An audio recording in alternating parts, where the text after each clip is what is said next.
Hello, students, and welcome back to my channel. I'm Julie, and tonight in this lesson, we're going to be starting a whole new series of videos. So let's check that out and see what they look like. Okay, well, we're going to be starting some phrasal verbs.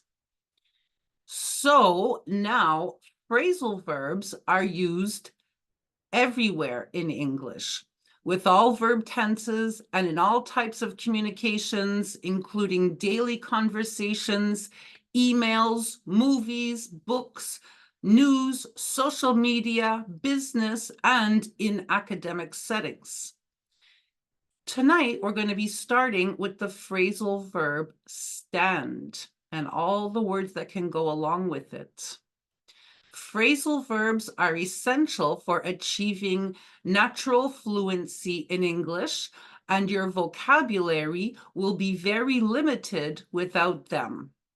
Learning all these phrasal verbs can be challenging at times because the phrasal verb carries a meaning that is much different from the verb alone, sometimes. There are many phrasal verbs in English, and when I say many, I mean really a lot. And to become fluent, you must learn all of them to master your comprehension and speaking ability in order to have more expressive and natural conversations. But don't worry, because in this lesson, I'm going to give you lots of examples so that you will be able to use these words correctly and with confidence. So let's get started with phrasal verbs with stand. When we say stand up, it means to rise to your feet. Can you stand up, please? I want to see how tall you are. Everybody stood up when the judge entered the room. The whole stadium is standing up to sing the national anthem. Look at this guy. He's singing it with passion. Stand down. Now, how can anybody stand down, you ask? Well, let's see. It means to withdraw or resign from an important position or from a state of alert or a position of readiness. It also means to leave a witness stand. He decided to stand down after 25 years of service. The judge instructed the witness to stand down after giving his testimony. The emergency response team received the signal to stand down when the threat was confirmed to be a false alarm. Once the violent protest was finally under control, the riot police were ordered to stand down. So here they are, getting ready to stand down because the protest is under control. Good job, guys.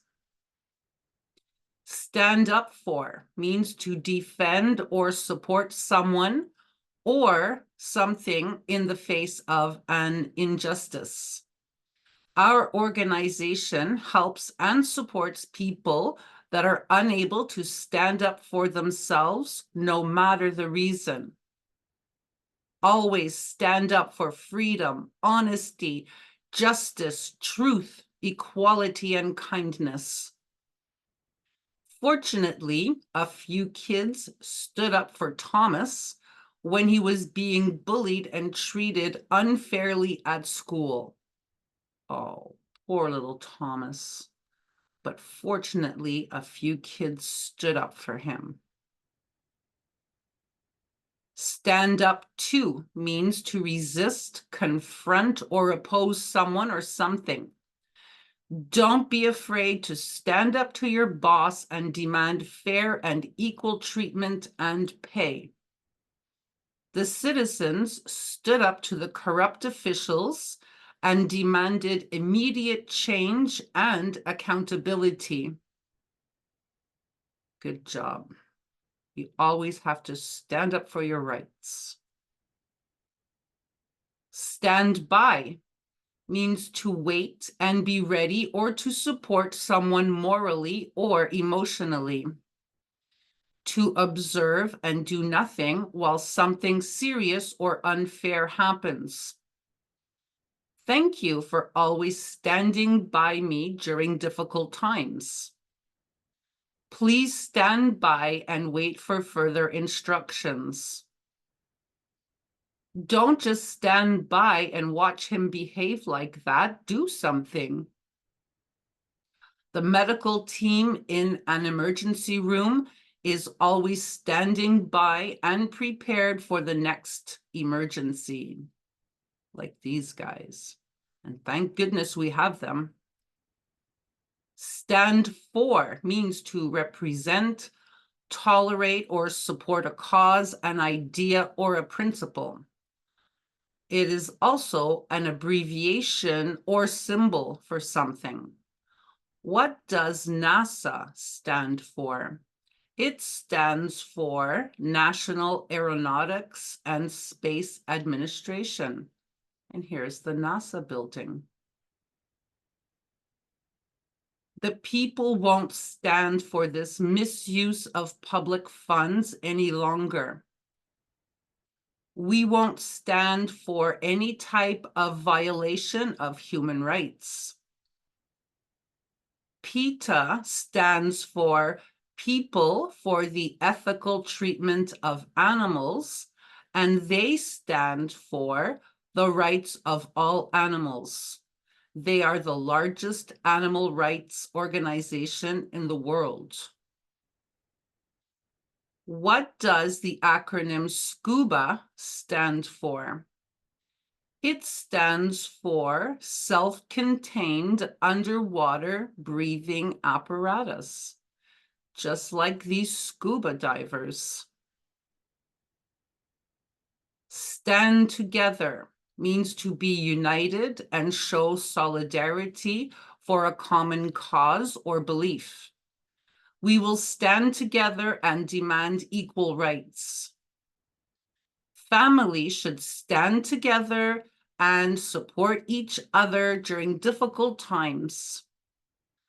The townspeople stood together at the vigil to remember and honor the victims of the tragedy. Stand around. Do nothing, be present without purpose or meaning, especially when something should be done. Many workers were just standing around chatting while I was doing all the work. Everybody was just standing around waiting for the boss's instructions. Why are you just standing around? There is plenty of yard work for you to do. Finally, he went outside and started doing the yard work. Stand in for, to temporarily take someone else's place or to substitute for someone in a role or responsibility. Who will stand in for you when you are on vacation next week? I have an appointment with my doctor tomorrow afternoon. Are you able to stand in for me at the meeting tomorrow? She says, sure, I can. Of course I can. It would be my pleasure. Stand out, something that is noticeable, different, or distinct because of a special feature or unique quality when referring to people, things, or ideas. The bright packaging of this product really makes it stand out on the shelves. His outstanding performance on stage really stood out among the others. John really stood out among all the applicants for this job because of his impressive CV, previous work experience, and his excellent communication skills during the interview. She really stands out in a crowd because of her gorgeous long blonde hair. Oh my goodness, she really does have gorgeous long blonde hair. Stand aside. To physically move or step out of the way, to withdraw from a position or responsibility. Everybody needs to stand aside to let the paramedics through with the accident victim. He made the right decision to stand aside and let a more experienced candidate lead the campaign. When we saw the Clydesdales coming down the street, we quickly stood aside to let them pass to avoid getting trampled. Clydesdales are these big, beautiful horses. Stand back. To move backward and away from something, usually to give space for safety reasons. To distance yourself mentally or emotionally from a difficult situation. The police arrived and everyone was ordered to stand back. In this case, I think you should stand back and reevaluate the situation and try to find an easier and more logical solution. I'm going to light the fireworks, so everyone needs to stand back now. Stand someone up. To fail to show up for a planned meeting or a date. He didn't even text us to tell us that he wasn't coming. He just stood us up. How rude. I'm sorry, I didn't really stand you up. I just forgot about our meeting. Can we reschedule it? She waited for over an hour for him at the restaurant, but he stood her up on their first date. She was furious. Can you imagine he didn't show up for the first date? Of course she's furious. Poor girl. And that's it. That is our first phrasal verbs that we're going to be learning, but there are many more to come, many of them. And you really have to learn them to improve your English, to master your English, to have simple or complex conversations. You'll see them when you're reading, you'll hear them on TV, in a movie. They're really everywhere. So that's the first one. There's more coming, like I said. If that video helped you, or if you liked it, you can put a like on the video. You can leave a comment down below. You can subscribe to the channel. You can just say hello down in the comment section also. If you guys need to improve your English quickly, you can get yourselves a copy of Basic English. This is the 4th edition, published and distributed everywhere in the world by McGraw-Hill. It's the 4th edition, and you'll know that because it's written right up here at the top. If you get a copy of this workbook, I want you to start on the first page, complete every page right through to the end of the workbook. The answer key is at the back to support you while you're learning. Guaranteed to help you improve your English very quickly. If you're having difficulty with your verb tenses, everybody tells me that. I don't know why. It's so easy. All you have to do is get yourselves a copy of English Verb Tenses. Both books are available everywhere online, and also very easily you'll find them on Amazon. If you get a copy of this workbook, I want you to start on the first page, complete every page right through to the end of the workbook. The answer key is also at the back to support you while you are learning.